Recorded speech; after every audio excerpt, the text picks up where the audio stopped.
Assalamualaikum warahmatullahi wabarakatuh.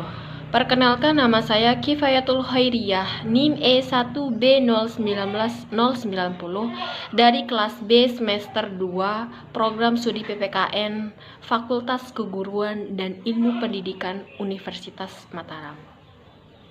Saya mengambil tema kajian yaitu pandemi COVID-19 antara krisis ekonomi atau krisis kesehatan. Merebak dan semakin meningkatnya kasus positif COVID-19 di Indonesia memberi dampak pada perekonomian nasional yang semakin down dan sulit untuk pulih kembali. Dari mulai usaha kecil, menengah hingga pabrik yang berskala besar ikut terkena imbas dari pandemi COVID-19. Badan Pusat Statistik atau BPS mencatat pada triwulan pertama, ekonomi Indonesia mengalami penurunan sekitar 2,93%. Penurunan pertumbuhan ekonomi ini salah satu pemicunya yaitu semakin meluasnya pandemi COVID-19 yang memukul hampir seluruh lapisan masyarakat dan hampir seluruh sektor usaha hingga mengalami penurunan kerja dan merosotnya perekonomian nasional. Akibatnya terjadi PHK massal dan banyak pekerja yang terpaksa kehilangan pekerjaan sehingga mereka mengalami kesulitan untuk memenuhi kebutuhan karena tidak adanya pemasukan.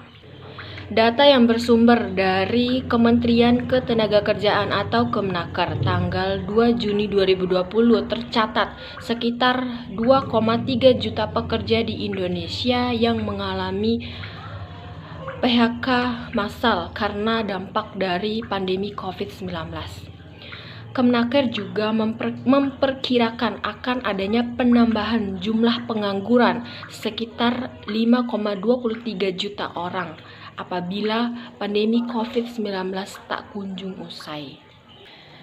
Dalam masa di tengah krisis pandemi seperti saat ini, pemerintah akan serba bingung. Pemerintah akan dilema apa yang lebih menjadi prioritas dan mana yang harus dipilih.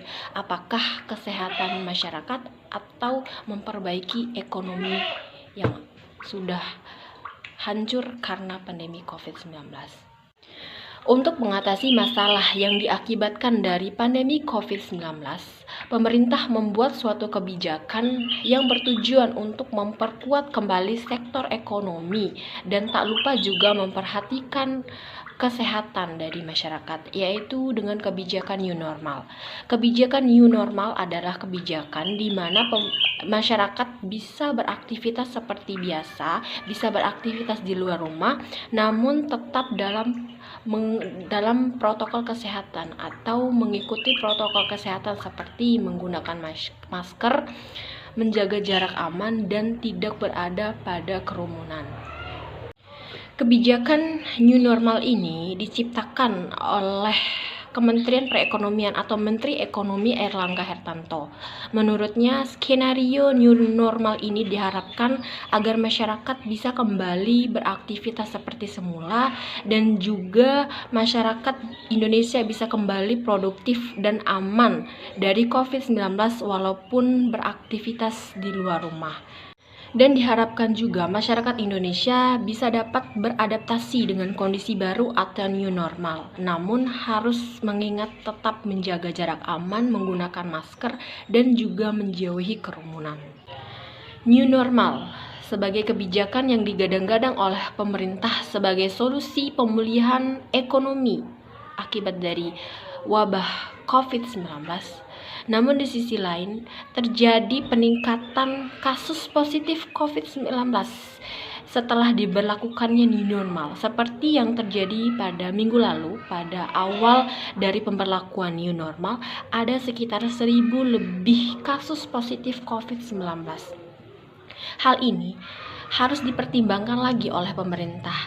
Jangan sampai karena terlalu menekankan pada pemulihan ekonomi, pemerintah jadi melupakan prioritas utamanya yaitu kesehatan. Dan jika suatu saat terjadi lonjakan dari kasus positif COVID-19 seperti minggu lalu, ini akan membuat keadaan semakin parah.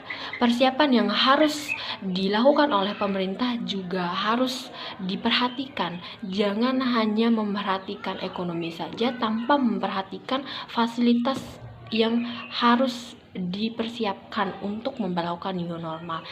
Seharusnya pemerintah sebelum memberlakukan kebijakan new normal harus mempersiapkan segala hal yang dibutuhkan seperti fasilitas kesehatan atau medis, memperbanyak rapid test atau swab test dan sebagainya yang dapat mendukung dari kebijakan tersebut.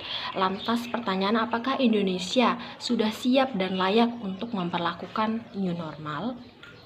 Jika dilihat dari fasilitas kesehatan, Indonesia masih jauh dari kata layak. Apalagi Indonesia sudah memberlakukan kebijakan new normal, sedangkan fasilitas dari kesehatannya masih sangat kurang.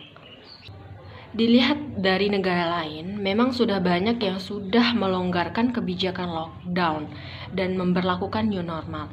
Tapi banyak juga setelah diberlakukan new normal, malah banyak terjadi kasus baru. Seperti yang terjadi di Korea Selatan beberapa waktu yang lalu, mereka memang sudah memberlakukan new normal, namun terjadi atau terdapat atau ditemukan kasus baru di daerah Gangnam yang membuat Korea Selatan kembali memperlakukan semi lockdown untuk menutup akses hingga tanggal 14 Juni 2020 yang lalu, dikarenakan adanya lonjakan kasus COVID-19. Memperbaiki kondisi ekonomi memang sangatlah penting. Namun, melindungi masyarakat dari ancaman wabah virus mungkin itu jauh lebih penting dari sekedar ekonomi. Sehingga perlu diperhatikan bahwa keamanan kesehatan adalah pilar utama yang berkaitan langsung dengan nyawa manusia yang nantinya akan menjadi sumber daya yang unggul untuk melakukan pemulihan ekonomi nasional. Karena manusia dan perekonomian atau kemanusiaan dan perekonomian adalah dua hal yang saling berkaitan dan tidak bisa dipisahkan. Dalam kondisi seperti ini, pemerintah harus mencari keseimbangan bagi kedua masalah tersebut. Kebijakan pemerintah harus mengedepankan keadilan, karena bagaimanapun harga nyawa manusia, khususnya masyarakat Indonesia, itu jauh lebih penting dari ekonomi semata.